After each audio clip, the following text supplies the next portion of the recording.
നിങ്ങളുടെ അമ്മമാരെ കയ്യിൽ നിന്ന് നല്ല വഴക്ക് കേൾക്കാൻ ചാൻസുള്ള ഒരു ക്രാഫ്റ്റാട്ടോ ചെയ്തത്. അപ്പോൾ അത് ഞാൻ പറയാൻ കാരണം എന്താണെന്നുള്ളത് ഞാൻ പറഞ്ഞുതരാം. അതിന് മുന്നേ ഇന്ന് നമ്മൾ ചെയ്യുന്നത് ഒരു ക്യൂട്ടായിട്ടുള്ള ഒരു സ്നോ ഗ്ലോബ് ആട്ടോ. അപ്പോൾ ഇത് സ്നോ ഗ്ലോബ് എന്ന് പറഞ്ഞിട്ട് നിങ്ങൾ കണ്ടിട്ടുണ്ടാവും. അപ്പോൾ ഇത് ഉണ്ടാക്കാൻ ഭയങ്കര എളുപ്പമാണ് കേട്ടോ. നമുക്ക് മെയിനായിട്ട് വേണ്ടത് ഇതുപോലത്തെ ഒരു ഗ്ലാസ് ജാറാണ് കേട്ടോ. അപ്പോൾ ഇത് കിച്ചണിൽ നിന്ന് എടുക്കുന്നതിനായിരിക്കും നിങ്ങൾക്ക് ചെയ്ത് വെക്കാൻ പോകുന്നത് കേട്ടോ. അപ്പോൾ അത് നിങ്ങളുടെ സ്വന്തം റിസ്കിൽ നിങ്ങൾ ചെയ്യുക. പിന്നെ നമുക്ക് ചെയ്യേണ്ട കാര്യം എന്ന് വെച്ചിട്ടുണ്ടെങ്കിൽ ഇതുപോലത്തെ എന്തെങ്കിലും ഒരു കുഞ്ഞി ഡോളോ കാര്യങ്ങൾ എന്തെങ്കിലും ഉണ്ടെങ്കിൽ നമുക്ക് ഈ ലിഡിൻ്റെ മുകളിലേക്ക് ഒന്ന് ഒട്ടിച്ച് കൊടുക്കണം. അപ്പോൾ വാട്ടർ പ്രൂഫ് ആയിട്ടുള്ള ഗ്ലൂ വെച്ചിട്ട് വേണം നമ്മൾ ഒട്ടിച്ച് കൊടുക്കാൻ. അപ്പോൾ നമ്മുടെ ഗ്ലൂ ഗണ്ണാണ് യൂസ് ചെയ്യുന്നത് കേട്ടോ.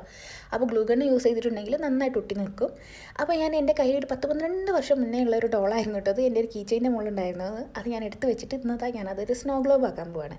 അങ്ങനെ ഞാൻ ആ ബോട്ടിലേക്ക് ഇനി നമ്മുടെ കയ്യിലുള്ള കുറച്ച് ഗ്ലിറ്റേഴ്സാണ് കേട്ടോ ഇട്ട് കൊടുക്കുന്നത്. അപ്പോൾ നിങ്ങൾക്ക് ഇഷ്ടമുള്ളത്ര ഗ്ലിറ്റേഴ്സ് ഇട്ട് കൊടുക്കാം. പക്ഷേ ഓവറാകരുത്. ഓവറായി കഴിഞ്ഞിട്ടുണ്ടെങ്കിൽ അതൊരു ഭംഗി ഉണ്ടാവില്ല കേട്ടോ. ഞാനിട്ടതിൽ അല്പം കൂടിപ്പോയി.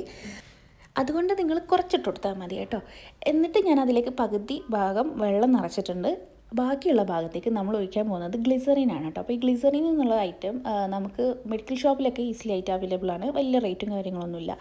അപ്പോൾ ഈ ഗ്ലിസറിൻ ഒഴിച്ചാലാണ് ഈ ഗ്ലിറ്റേഴ്സ് നല്ല ഭംഗിയിൽ മൂവ് ആവുള്ളൂ കേട്ടോ. അപ്പോൾ അതുകൊണ്ട് നമ്മൾ പകുതി വെള്ളവും പിന്നെ കുറച്ച് ഗ്ലിസറിനും കൂടെ ആഡ് ചെയ്ത് കൊടുക്കുക. എന്നിട്ട് നമ്മുടെ ആ ലിഡ് വെച്ചിട്ടൊന്ന് കവർ ചെയ്ത് കൊടുക്കുക. നമ്മുടെ സ്നോ ഗ്ലോബ് റെഡിയായി. അപ്പോൾ നമുക്കിത് ഷെയ്ക്ക് ചെയ്ത് നോക്കുമ്പോൾ കണ്ടോ ഈ ഇതിലിട്ടിട്ടുള്ള സ്റ്റാർസും ഗ്ലിറ്റേഴ്സൊക്കെ സ്ലോലി മൂവ് ആവുന്നുണ്ട്. അത് ഈ ഗ്ലിസറിൻ ഒഴിച്ചതിനെ കൊണ്ടാണ് കേട്ടോ. പിന്നെ ഞാനിട്ട ഗ്ലിറ്റേഴ്സ് കുറച്ച് കൂടിയതിനെ കൊണ്ടാണ് അത് മുകളിൽ കുറച്ച് ഭാഗത്ത് ഇങ്ങനെ നിൽക്കുന്നത്. അപ്പോൾ നിങ്ങൾ അത്ര തന്നെ ഇട്ട് കൊടുക്കേണ്ട ആവശ്യമില്ല. കുറച്ച് ഇട്ട് കൊടുത്താൽ മതി കേട്ടോ. അപ്പോൾ നല്ല ഭംഗിയുള്ളൊരു സ്നോ ഗ്ലോബ് ഉണ്ടാക്കിയിട്ടുണ്ട്. അപ്പോൾ എല്ലാവരും ട്രൈ ചെയ്തൊക്കെ വീഡിയോ ഇഷ്ടമായി ലൈക്ക് ചെയ്യുക. ചാനൽ മറക്കാണ്ട് സബ്സ്ക്രൈബ് ചെയ്ത് സപ്പോർട്ട് ചെയ്യുക.